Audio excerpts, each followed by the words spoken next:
চমক দেখিয়ে সাবেক উপদেষ্টা নাহিদ ইসলামের নেতৃত্বে আত্মপ্রকাশ ঘটছে গণঅভ্যুত্থানের নেতৃত্ব দেওয়া ছাত্রদের রাজনৈতিক দল জাতীয় নাগরিক পার্টি এনসিপি এর।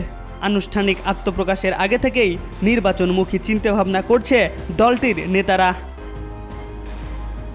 বিভিন্ন সময় তারা নানা ইস্যুতে রাজনৈতিক শক্তিগুলোর সঙ্গে আলাপ আলোচনাও চালিয়েছেন। নির্বাচনী জোট নিয়েও ভেতরে ভেতরে কথা বলেছেন তারা।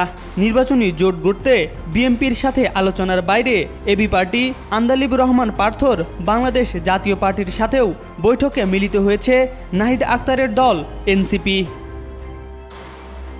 একটি সূত্র জানিয়েছে, এনসিপি বিএনপির সঙ্গেও রাজনৈতিক বা নির্বাচনী বোঝাপড়ায় যেতে পারে। এর প্রাথমিক আলোচনা হয়েছে আগে, তখন তারা দলটির কাছে শতাধিক আসন চেয়ে বসেছিল। তবে বিএনপি থেকে শুরুতে ৫ থেকে ৬০টি আসন ছাড়ার প্রস্তাব থাকলেও এখন এনসিপিকে জোটে নিতে ২০ থেকে ২৫টির মতো আসন দিতে চায় বিএনপি। অন্যদিকে জামাত ছাত্র জনতার নতুন দল গঠনে বিশেষ ভূমিকা রেখেছে বলে রাজনৈতিক অঙ্গনে আলোচনা ছিল শুরু থেকেই। জামাতও ছাত্রদের নতুন দল এনসিপিকে নিয়ে নির্বাচনী জোট গড়তে চায়। তবে এখনও এ নিয়ে দলটির পক্ষে প্রকাশ্যে কিছু বলা যাচ্ছে না। সূত্র জানিয়েছে, অন্য ইসলামী দল সহ সমমনা আরও কিছু দল নিয়ে তারা বড় জোট করতে আগ্রহী। এক্ষেত্রে নতুন দল যুক্ত হলে নির্বাচনী হিসাব নিকাশ পাল্টে যেতে পারে বলে জামাত নেতারা মনে করছেন।